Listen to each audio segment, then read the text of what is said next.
Welcome to Elements of Community, podcast about discovering and exploring the elements of community. I am Dr. Lucas Root, and each week we talk with a community leader about what makes their community thrive and bring value to both the leaders and the members. Join me as we unpack the magic of the elements of community.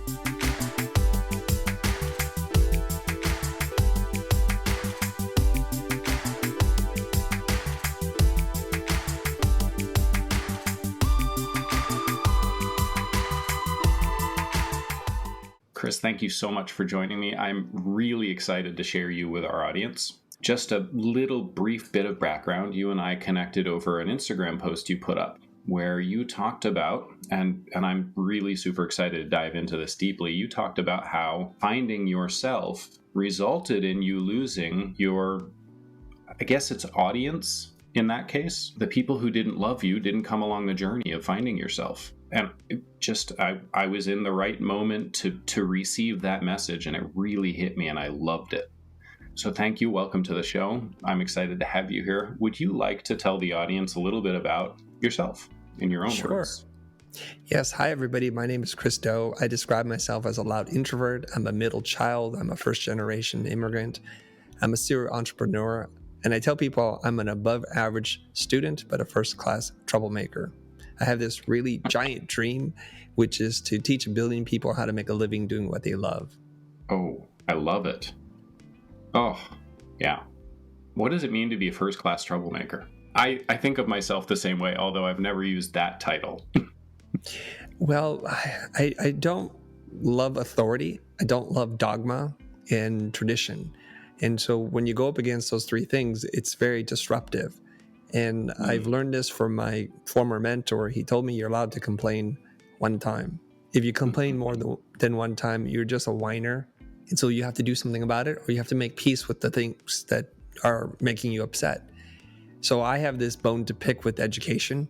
And I'm the beneficiary of some really expensive first-class art education. And I think if I receive the benefits of this, what is the barrier to other people receiving this? It's geography, location, it's mindset, it's parents, and it's financial. So they lack the resources to get the kind of education they need to get them into a better state. And this is a broad thing that I think exists in America, where we don't have free education. We don't have high quality free education, I should say. And it just creates a greater divide between the haves and the have-nots.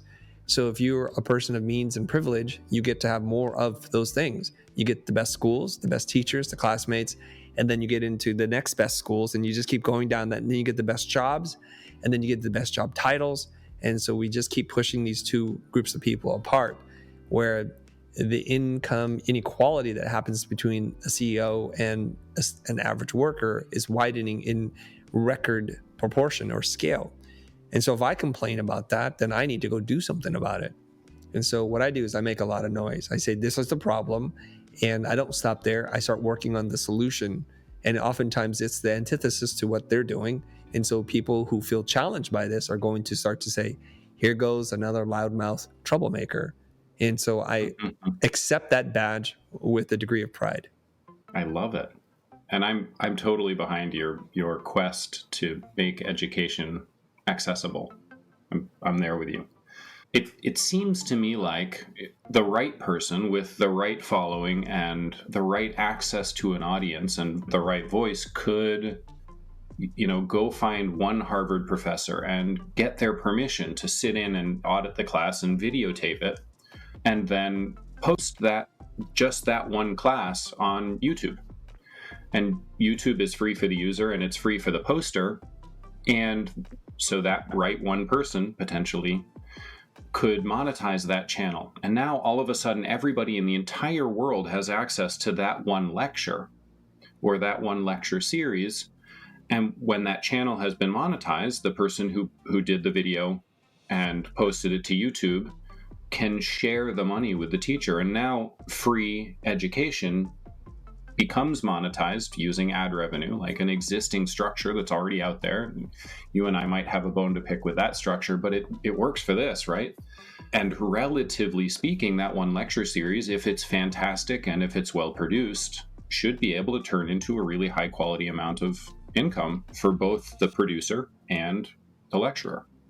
Absolutely.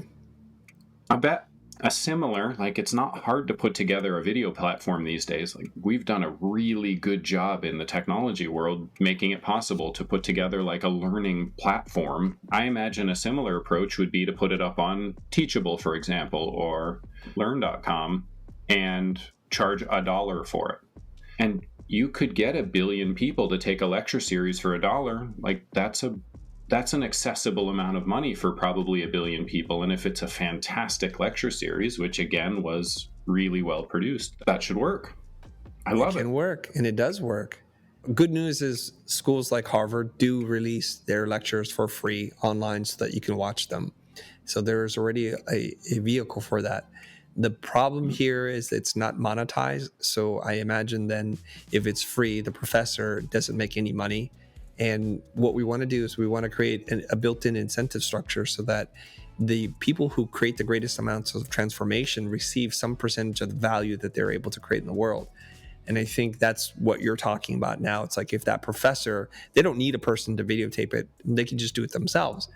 And they should be the author and the publisher of this. If they need the help, then they can split the revenue with somebody. But it's so relatively cheap to hire a videographer to chop the video up and post it for you that would be a better play. I like to see more money go into the hands of content creators than networks and platforms. I agree. Yeah, let's value that content creator. Yeah. Mm-hmm. And I love your... Do you mind me asking, who is this mentor? Because that's going to become my own personal rule. Like, if I'm going to complain about something, I get to complain once, right? Like, get it off my chest. But yes, like, then now it's off my chest. I've become aware of the problem. I've made it personally in my brain, in my world. Like, now I have to either, your rule, it's great, make peace with it, or do something about it. Yeah. My former mentor, he's passed away, but his name is Keir McLaren. When I met him, he was already an older gentleman, and I worked with him for 13 years where I met with him every single week. So he would dispense business advice, communication advice, but the thing that I thought made him really unique, and he would say this to me, it's like, I'm not really interested in working with entrepreneurs for them to make a lot of money and then for them to destroy their personal lives and their marriages and things like that, or to be a foreign person to their own children. And he always tried to keep that in balance for me so that as we dive deeper and deeper into the work, he would say, like, how are we doing on the family front? How are we supporting our partner in life? And do we recognize the beautiful things that they do to contribute to what we do? And it kept me really grounded. But the whole idea of you're allowed to complain once is, I think, a version that's more proactive than the serenity prayer. And I hope I can say it correctly because I always mess it up. It's like, grant me the ability to be at peace with the things I can't change, or to accept the things I can't change, and the power to do the things that I can, and the wisdom to know the difference. So if you can't make peace with it, go do something about it.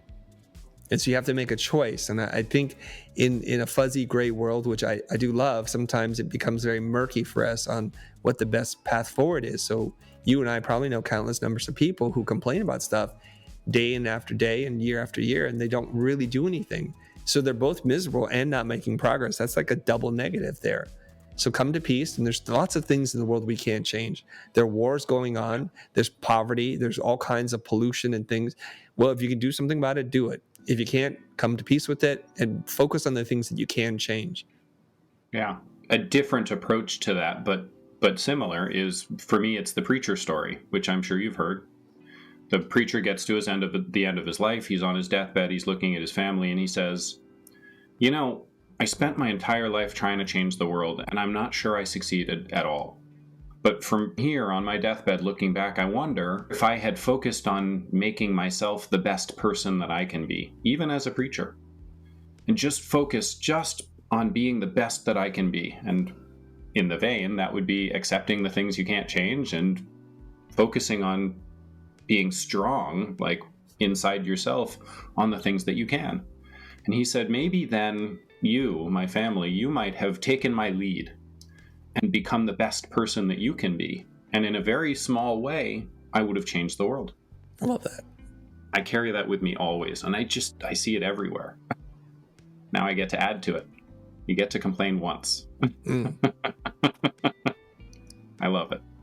Can you tell me a story about your journey finding yourself and the result that the people you thought were your friends fell off? Yeah, for sure. I think all of us, from the time we are able to formulate thoughts into words, and as we go through education, maybe it's like we're 16, 17 years old, we're trying to figure out our identity.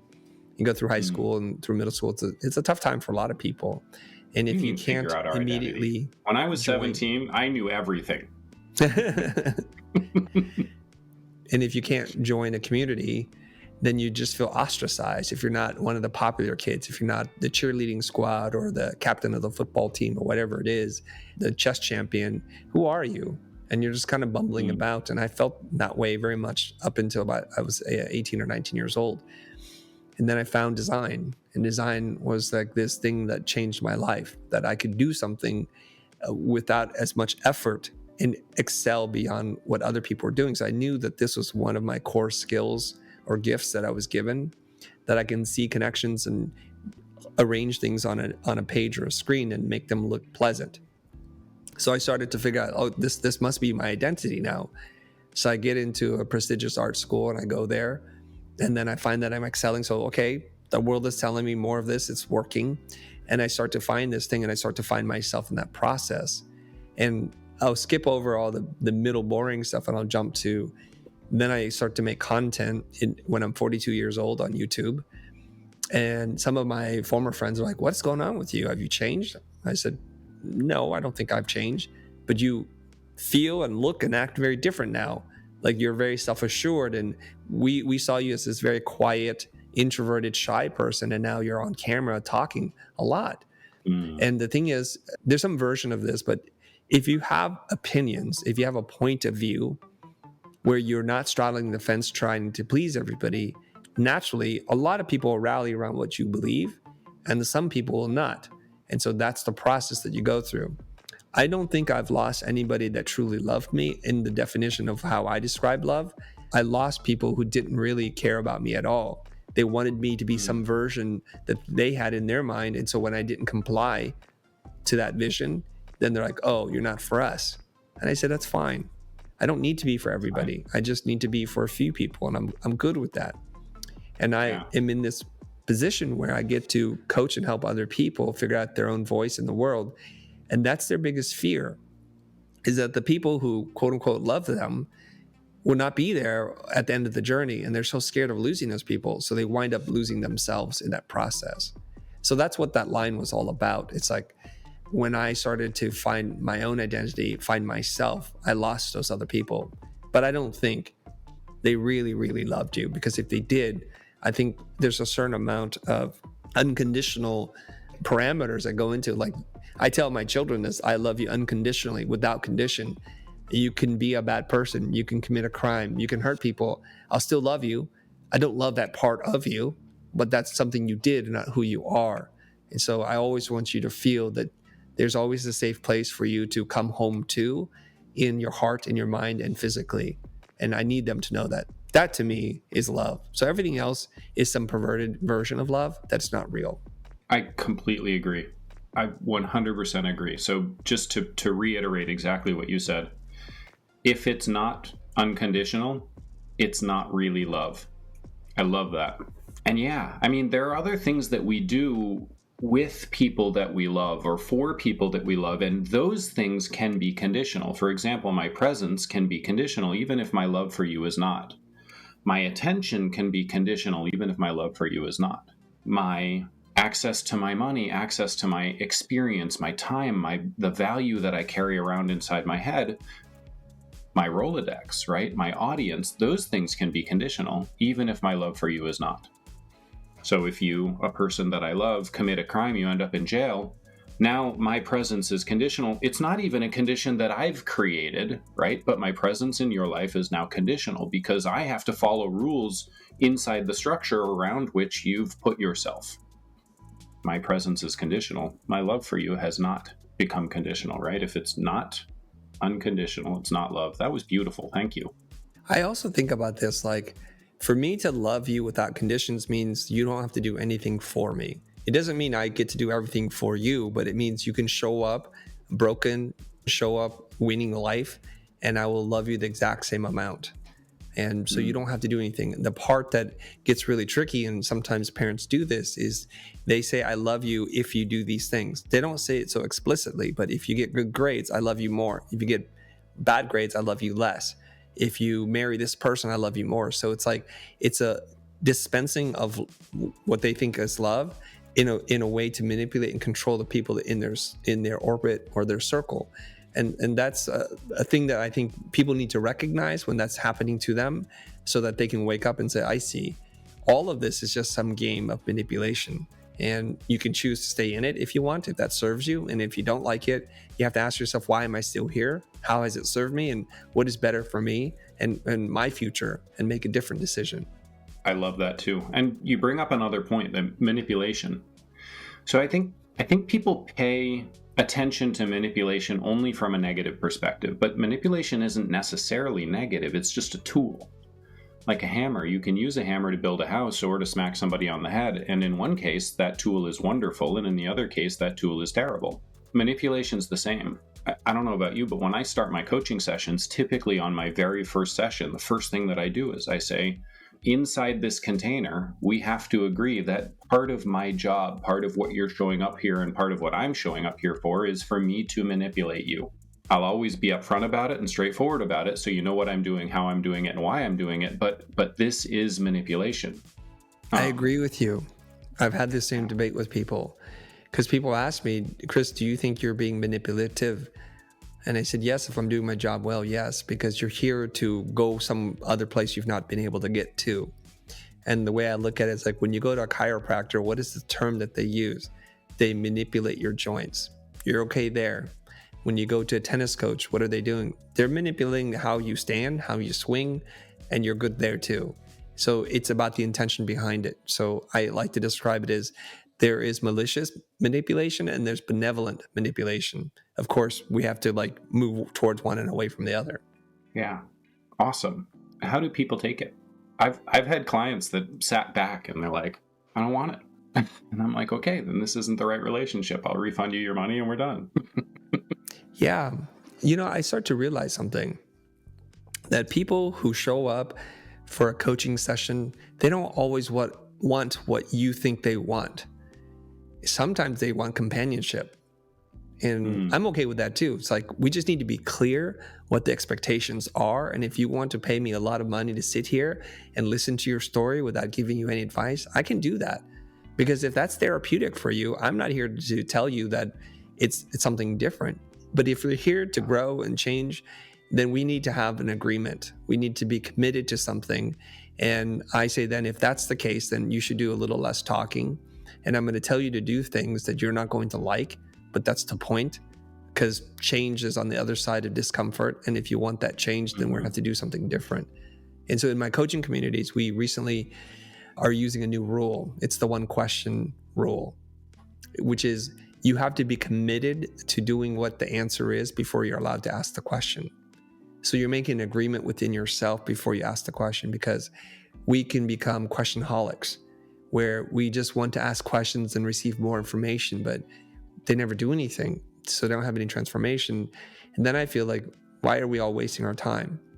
So they just become addicted to wanting to know more and more, and they're stuck in a state of paralysis and they won't take action. If I knew another way for people to get transformation without taking action, I would prescribe that. But it's the only way I know how to change your life. You have to take action. So we say, be committed to the answer before you're allowed to ask the question. Because naturally what they do is they ask a question.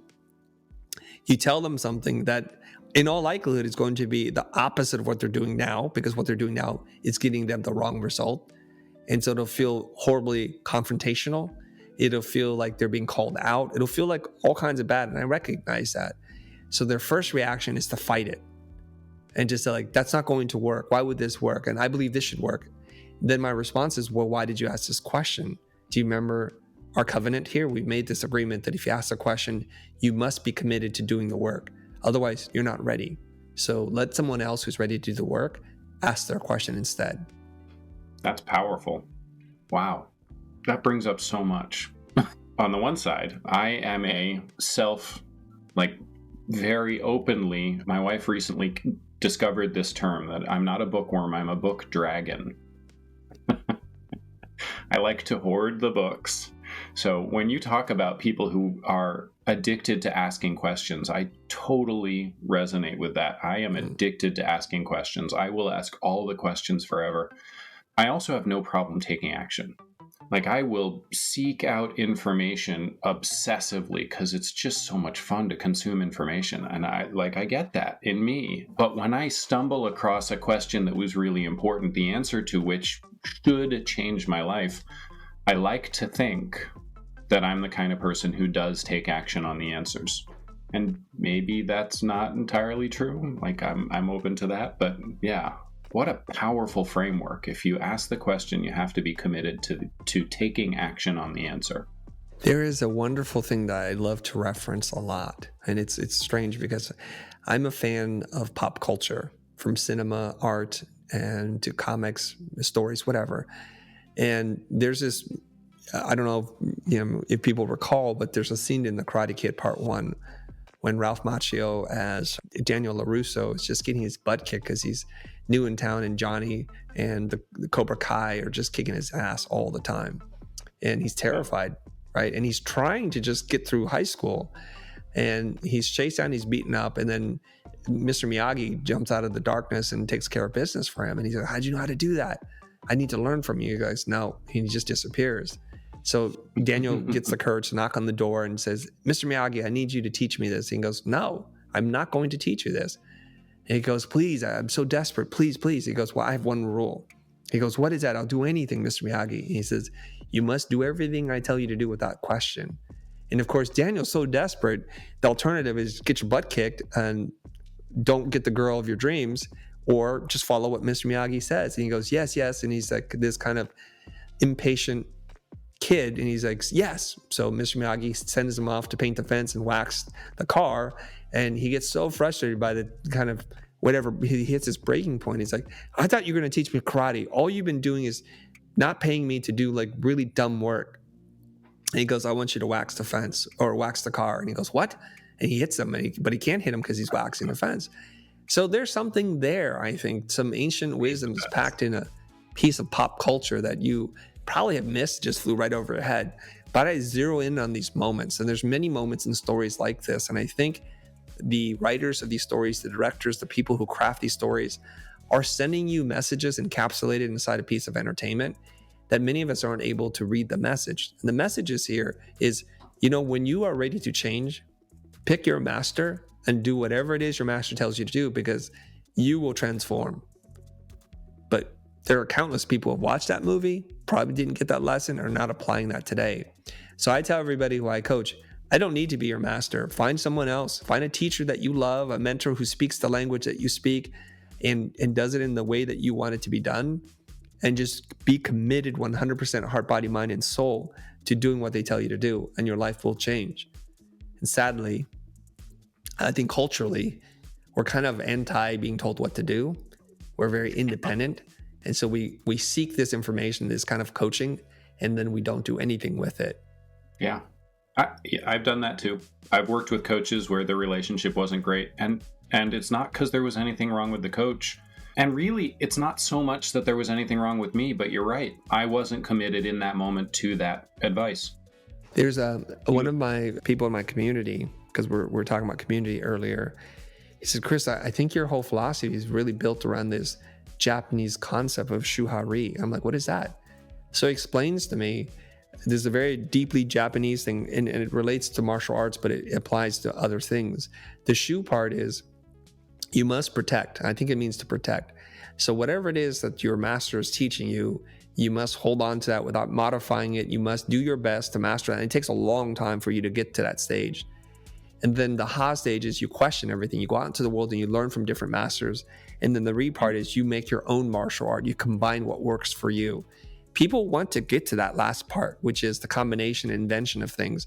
In American culture especially, it's like we're anti-authority. We just want to do it our way. We were born from, or this nation was born from, a bunch of pirates and mavericks who didn't want to follow rules, right? Yes, and so we think about this. And the way that I can explain it is I hired a personal trainer early last year. And he told me what to eat, what to drink, how often to exercise, and how many reps of what kind of weight. And immediately my wife is like, why do you just don't eat that, eat this instead? It's the same. I'm like, honey, it's not the same. I know what works. He knows what works. I need to just do what he says for as long as I can until I say, okay, now I've learned the system. Now I can make modifications or things like that. And I find that, especially when I was teaching design, you basically have a bunch of pirates in the room. They're really children in the skin of adults, and you tell them to do certain things and you try to teach them a very specific way, and they're like, no, I'm going to do it my way. And then 10, 12 weeks go by, and then they learn that lesson that you tried to teach them in week one. So they're stubborn, and that's what they do, and that's fine. Everybody can arrive at the solution. But I always wonder, what if you just listen? What if you just trusted the professor that you've chosen to teach you what it is they need to teach you? How far off would you be? And I think that's like a life hack in terms of education. Pick somebody, doesn't have to be a perfect person. Do everything they tell you to do, unless it's going to harm you. Do it. And then after a period of time, evaluate if you want to continue doing this, if you're getting the results that you want. I love that. Brings to mind, so if you're open to it, bear with me a little. My journey into community has imploded and exploded my world at the same time. It's been quite something. And one of the things that this helped me see is that we don't have any idea what it means to be an adult. Most people, if you ask them what is an adult, what they'll answer is either 18 or 21, which is weird to me. Like, when you think about that from the natural world perspective, we know what an adult lion is. We know what an adult, springbok or horse or cow is. How is it that we think that an adult human is 18? What is 18? Like, just allow yourself to think about that for a second. Like, what is 18? It's just a number. It's not actually even an age, although it refers to it. It's just a number, and it's entirely arbitrary, and it's based on whether or not we're allowed to show up at the voting booths. And I was like, okay, so we don't know what it is to be an adult. We have no idea. And outside of the paradigm of community or tribe or like being connected to people and showing up for people and expecting them to do the same thing, the notion of adulthood actually falls apart. Like, there's no reason to be an adult if you don't have people that depend on you and upon whom you depend. Think about that for a second. So I took a moment to really think about the human animal and to come up with a definition, and it's a working definition, but to come up with a definition of what it means to be an adult. What is an adult human? I think you'll love this because it really strengthens what you just said. We as an animal, humans as an animal, we are a skills and tools-based animal. So think about that for a second. If you want to eat your primary food source, which is a bison or a rhinoceros or, a springbok, all alone with no weapons, you can't eat it. Like, I can't punch out a bison. Even if it holds still for me, I never succeed at punching out a bison. Like, there is no path. We are a skills and tools-based animal. So our understanding of what it means to be an adult has to be a skills-based definition. Not age, not size, but skills. And so I sat back. I was like, okay, I'm moving somewhere. I'm going somewhere. This might work. And so I took a look at what are the skills that it takes in order for me to be a successful human animal. Turns out there are 5 sort of high-level skill group skills. Complex communication, fluid leadership. So you have to be able to seize leadership in the moment when you are the best person to move us forward, and release leadership. So it's fluid when you are not the best person to move us forward. So complex communication, fluid leadership, teamwork. People need to be able to depend on you, and you need to be able to depend on them. Strategy. So as a professional strategist, this one kind of hit me in the gut. I was like, oh, interesting. I'm just an adult. Like, as a professional strategist doing this, people are paying me good money to be a strategist, and all I am is an adult. And that kind of suggests that all the people who they're not paying are not adults. Like, oh, interesting. I'm not really that special. I'm just showing up with an adult human skill in a world that other people don't have it. So complex communication, fluid leadership, teamwork, strategy, and the final one is actually coaching. If we are a skills-based animal, then our survival depends on us being able to receive skills and pass on skills.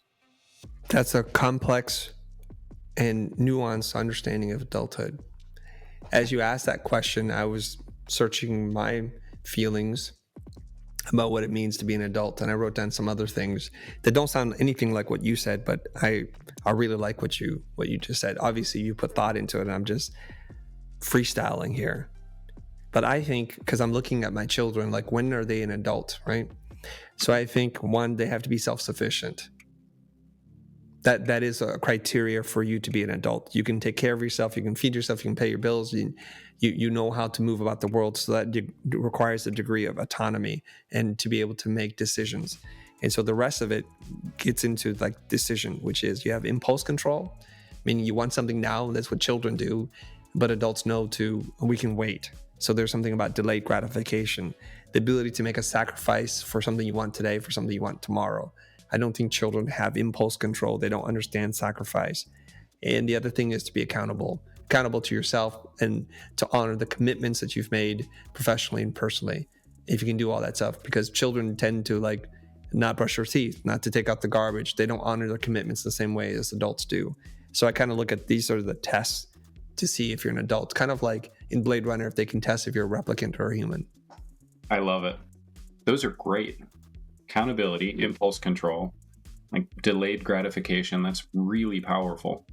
I'm wondering if I need to expand my definition or if those actually fit into the skills. You've given me a gift. I get to think about this. I love it. Thank you. May I invite you to tell me a story about your community? Sure. What would you like to know?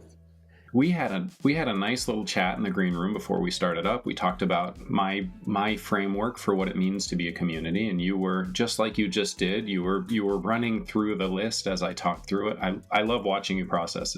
It's really cool, and I'm wondering if you'd like to tell a story of how the community shows up as a fully functional, engaged community.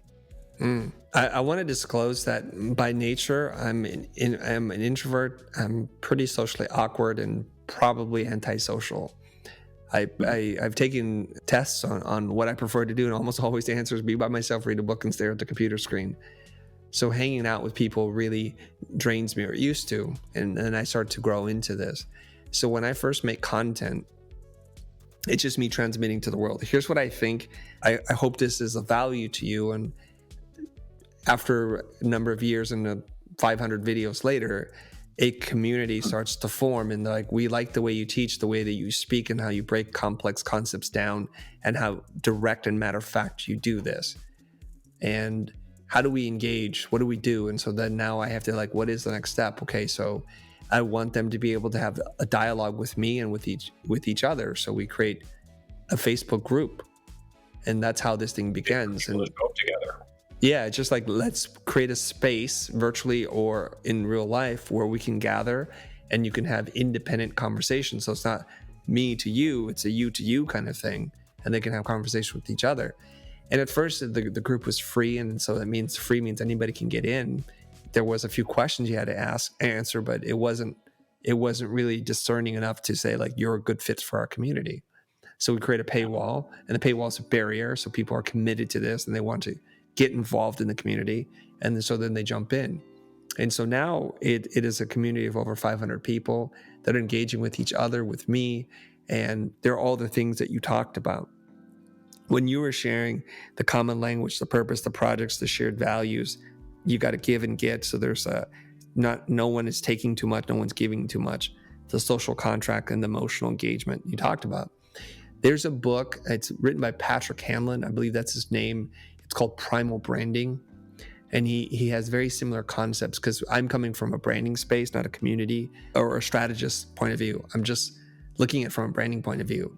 So he talks about it like, when you say common language, he calls it the secret language. And cults have some similarities. I mean, a cult is a community. You cultivate a group of people.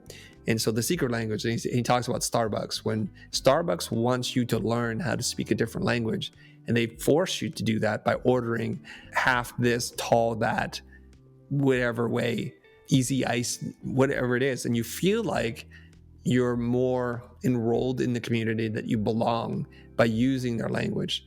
So I watch a series on Netflix called How to Be a Cult Leader. It's quite interesting. So one of the things is you make them speak your language and not their language.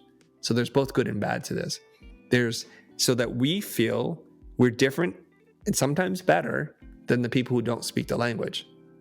There's a kinship there that's built. So the secret language. So we don't have a secret language. We just want to use language that's clear, but it's I prefer clear, jargon-free language to understand complex things rather than to invent new words, right? You do have, it's not so much secret, but you do have a common language, right? Because you have the one question. Well, that I put into the social contract. We have codes of conduct, right? So when you were talking about that, I was like, check mark there. Okay, so we are a community of creative entrepreneurs. So that's the defining factor. And many of them are probably most of them, I would say, are introverts.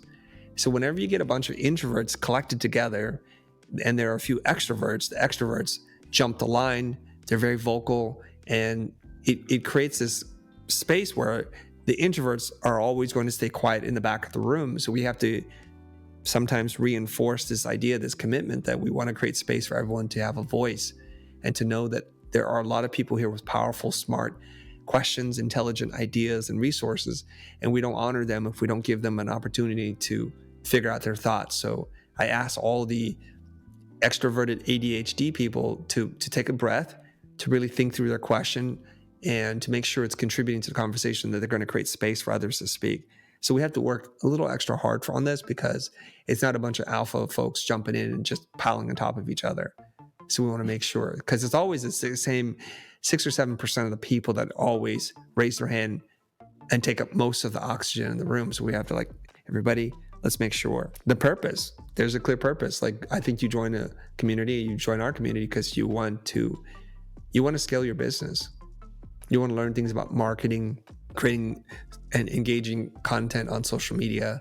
You need to learn how to price. You need how to manage and delegate work. And so we invite those kinds of people. If this is what you'd like to do, we can help you. We don't call them projects. We call them learning paths. So if you want to focus on niching or writing a proposal, there are different things that you can do. And if you go through that, the idea is the curriculum helps you achieve a specific outcome. Yeah. I love it. I agree. Those are projects. You can call them learning paths. That's great. And by the way, by calling them something, even if it's standard language, but it's unique and niched inside your community, that's also common language. That's right. You're right. We don't call the person, we used to call them peak performance partners, which is a term I picked up from Darren Hardy in his book, The Compound Effect, but we call them account buddies now. So you need some accountability and you need a buddy in this life to make your journey as an entrepreneur not as lonely. So they're your account buddy. So there we are. There's your secret language. There you go. I love it. Thank you, Chris. Have you noticed, because you built this from the ground up, have you noticed as it was sort of growing into something that was more than just a group, right? You moved it outside of the Facebook group and into behind a paywall. So there's commitment and there's engagement. Did you notice that people started to create some of these elements naturally as they were engaging more? Yes. And there's a point, and I don't know what that number is, as you were talking about earlier, where they start to take ownership of the group and just say, we should call it this and we should do these things. And I think that's a healthy community where the participants start to feel they're as much in charge as you are. So we're all in charge of this community and we're all trying to maintain certain things. They also help to regulate people who come in to start to be too scammy and promote things. With their help, we identify who they are and we say, please don't do this. If you do this, we'll have to remove you. There are people in the community in real life events that have acted in a way that's not in agreement with our core values. So we have to remove them.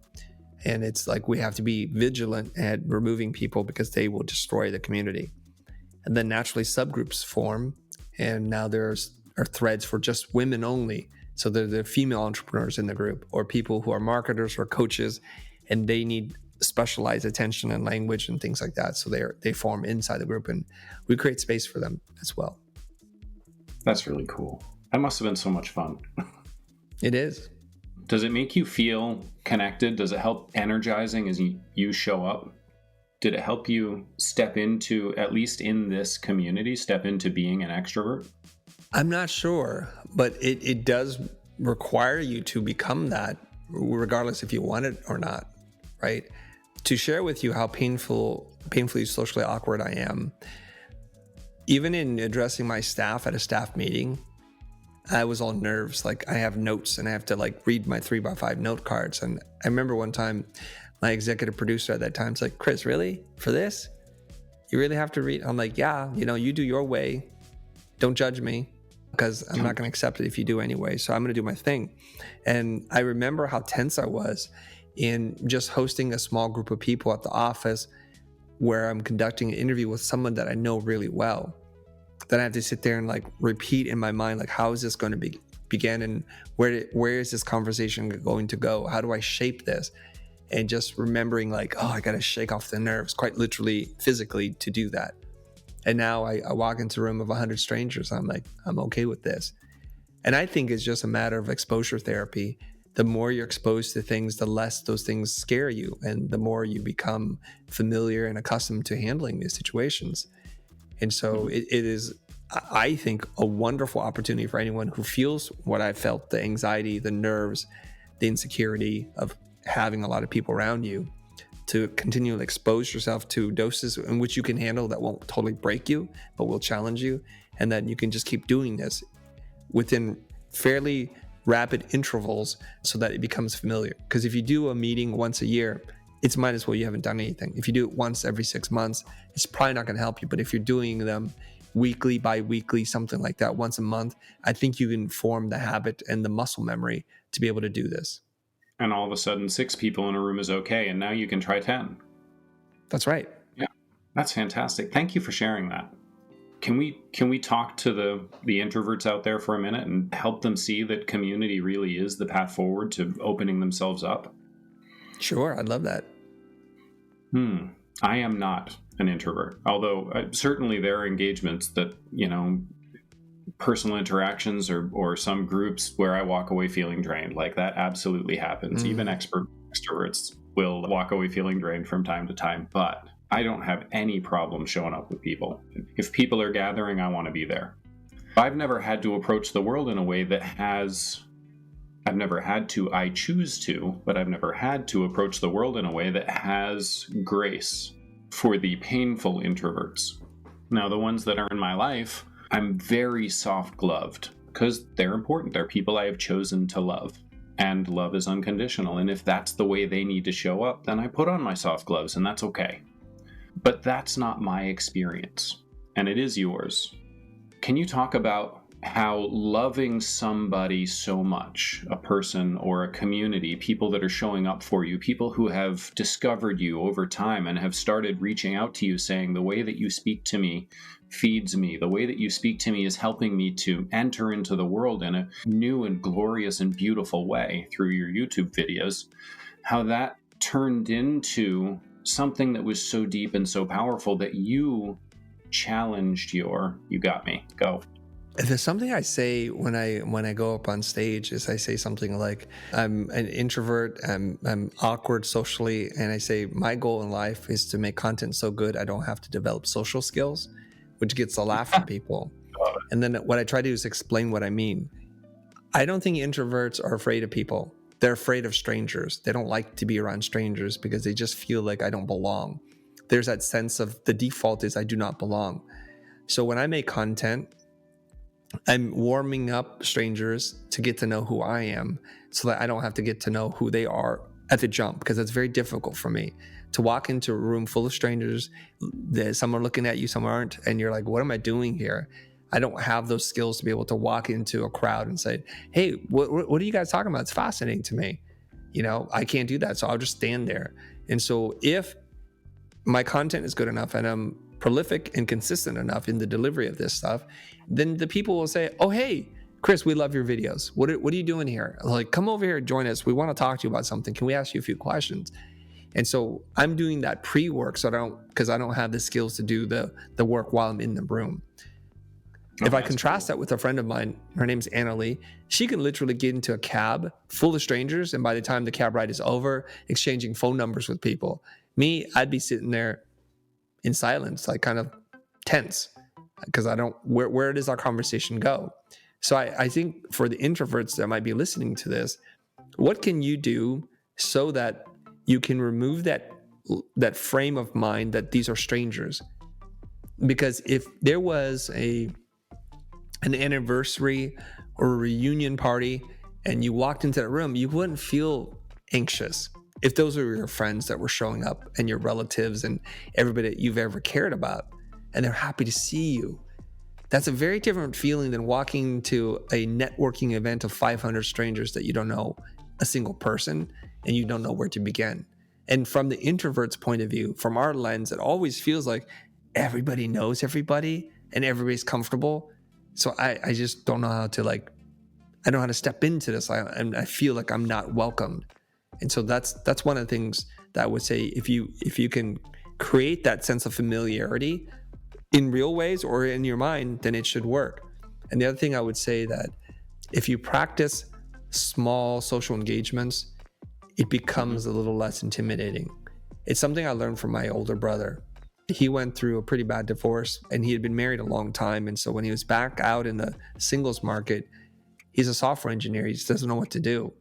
So one of the things he was taught, because he joined a group about hey, it's a support group, it's a community for men who are learning how to get back into the dating game. He practiced small conversations with everybody in the elevator, at a cafe, at the park. Just find one thing about that person that you can start a conversation with, like, oh, very interesting shoes, I love your shoes, or what's this all about, or where are you heading, can I help you with this? So I learned that from him and I started to practice that. So it made it a lot easier for me to then have slightly bigger conversations with bigger groups of people. I like it. Find the one thing. There's so many ways to take that. Find the one thing. Well, we did the same thing at the beginning of our conversation. I saw your hat. I said, D squared, that's fantastic. And we talked about it. Interesting. I love it.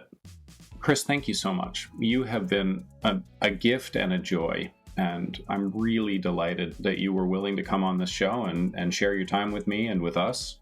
I love what we covered. I had no expectation that we were going to talk about unconditional love. What a nice surprise. I like to wrap up my interview at the end with 3 questions. 2 of them are the obvious questions that everybody expects. The third is a little bit of a curveball. Okay. First one is, for everybody who has heard you and wants to check you out, wants to dive in more deeply, what's the one best way for them to get access to your pre-work? I would ask them to find me on social media at the Chris Do, Doe spelled D-O. I'm on all the social platforms, so you'll be able to find me. I only have one profile, so if you find some funny ones, they're scam accounts. And then all roads will then lead to our website at some point if you're interested. Love it. Yeah, at the Chris Do. And yes. Of course, you'll also put that in the show notes. Thank you. Second question, this one's the curveball. Okay. Is there any one question that you wish I had asked you but have not? I get asked that question. It's a trick question, right? Because it is. That would require me to have expectations or an agenda. So if I wanted to promote a book or a thing, then I'm like, I wish you asked me about my book. But I'm mostly interested in human conversation and not having any expectations. This had its own shape in life and I enjoyed where it went. So I don't think there's anything that we talked about where I'm like, I wish you would follow up on that. You're a good listener and you summarize and synthesize really quickly. And so I appreciate that. Thank you, Chris. Appreciate that. Yeah. And then the final one, of course, is there something that we can promote for you? Is there something you'd like to leave our listeners with? Yes, that would be fantastic.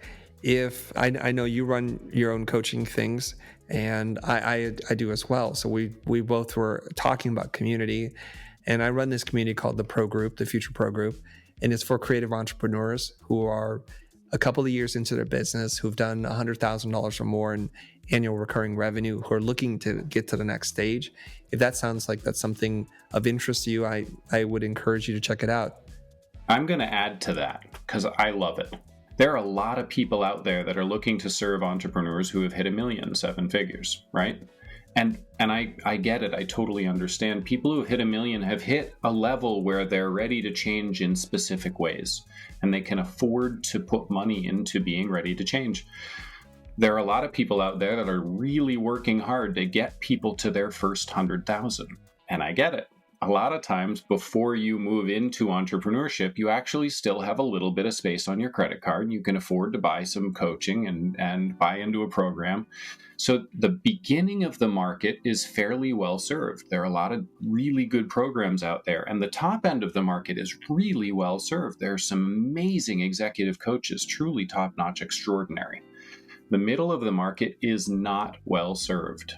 You're going to have a hard time finding really, truly top-notch great advice serving 100,000 to, let's say, 300,000 or 400,000. And that you're in that space, Chris, is awesome. Thank you. Thanks. It's probably not a good business decision because we're in that bell curve. And you're absolutely right. From 0 to 100K, there's lots of options from $1 million on. And there's good reason why you should serve those people. They have systems in place. They're entrepreneur. They know how to spend money to make money. They invest a lot in development, and they've overcome all the first 5-year hurdle of running a business, and they have a skill set. They've proven it time and time again. We're probably getting slaughtered in the middle, but we're happy here. That's our sweet spot. Well, it's also in alignment with what you started out with. Like, you want to make education available to the people who need it in the way that they need to consume it. And you're doing the same thing right there in the middle of that bell curve. Like, I love it. I see the threads. I like it. Thank you, Chris. Thank you. Thanks, Lucas. I appreciate you very much. Thanks for joining us this week on Elements of Community. Make sure to visit our website, elementsofcommunity.us, where you can subscribe to the show in iTunes, Stitcher, Spotify, or via RSS, so you'll never miss a show. While you're at it, if you found value in this show, we'd appreciate a rating on iTunes, or if you'd simply tell a friend about the show, that would help us out too. Be sure to tune in next week for our next episode.